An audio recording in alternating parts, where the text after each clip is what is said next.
तरी त्यांनी आपला आग्रह म्हणून या उपसमितीच्या कामासाठी त्यांनी वेळ द्यायचा ठरवलं आहे आणि आणखीन मग ह्या कामामध्ये गती कशी देता येईल त्यासाठी मी स्वतः लक्ष घालतो हे त्यांनी आता आपल्याला आश्वासन दिलेलं आहे. आता गुन्हे जे यामध्ये आंदोलनात दाखल झाले साधारण 681 गुन्हे होते माझ्या माहितीप्रमाणे. ते आकडे माझ्याकडे आहे आणि साधारण त्याच्यामध्ये गुन्हे जे दाखल करण्यात आले होते त्याच्यामध्ये 681 पैकी 668 पैकी आपण 567 गुन्हे या ठिकाणी माग घेतलेले आहेत आणि आणखीन कोर्टामध्ये 191 साधारण गुन्हे प्रलंबित आहेत की कोर्टाच्या प्रक्रियेनंतर ते माग घेण्यात येतील. काही प्रमुख मला वाटतं 60 गुन्हे राहतील त्या 668 पैकी की ज्यामध्ये थोडं गंभीर स्वरूपाचे त्याच्यामध्ये चौकशीमध्ये काही आक्षेप होते. त्यातूनही काही मार्ग काढता येईल का म्हणून आम्ही त्या संदर्भात सातत्यानं काय विचार करतोय की शेवटी आता दुर्दैवानं काही घटना घडल्यात, लोकांचा रोष होता, पब्लिक अँगर झाला म्हणतो आपण, त्यातून मग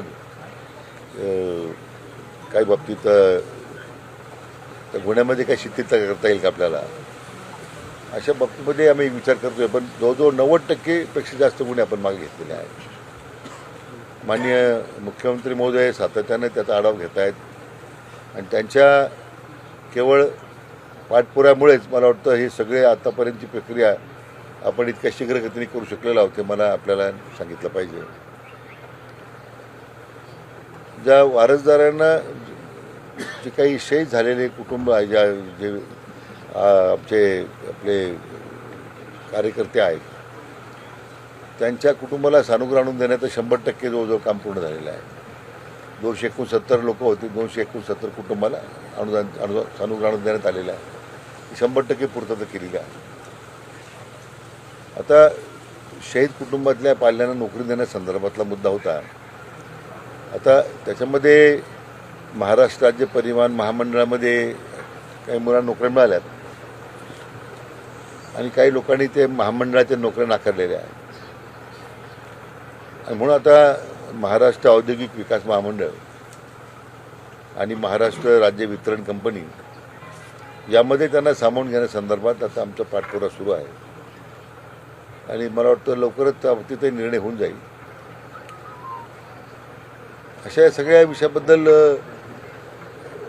माननीय जरांगे पाटील साहेबांनी जो मुद्दा अनेक मुद्दे वेळोवेळी उपस्थित केलेत, शासन त्यांच्या भावनेचा आदर करत या सगळ्या विषयामध्ये पाठपुरावा करतच आहे. शेवटी समाज बांधवांना न्याय दिला पाहिजे की जेवढी त्यांची भूमिका आहे तीच भूमिका आमचीसुद्धा आहे, राज्य सरकारची भूमिका आहे आणि वेळोवेळी या बाबतीमध्ये माननीय मुख्यमंत्री महोदयांनी या संदर्भात या प्रश्नाच्या सोडवणूक करण्यामध्ये सरकारची बांधिलकी अधोरेखित केलेली आहे. आता EWS जाऊन आता ECBC आलेला आहे, त्यामुळं आणखीन त्यामध्ये मोठी संधी आपल्या मुलांना मिळालेली आहे. आता मान्य सर्वोच्च न्यायालयाचे काही निर्णय आहेत त्यामुळे आपल्याला या बाबतीमध्ये काही सरकारला भूमिका घ्यावी लागली. मला वाटतं जे काही 58 लाख नोंदीचा जो उल्लेख सातत्यानं ते करतायत त्या राज्याच्या बाबतीमधली खरं त्या विशेष करून माहिती होती, नोंदी होत्या, परंतु जवळजवळ 12-1 लाखाच्यापर्यंत प्रमाणपत्र त्याच्यामध्ये देण्यात आलेले आहे.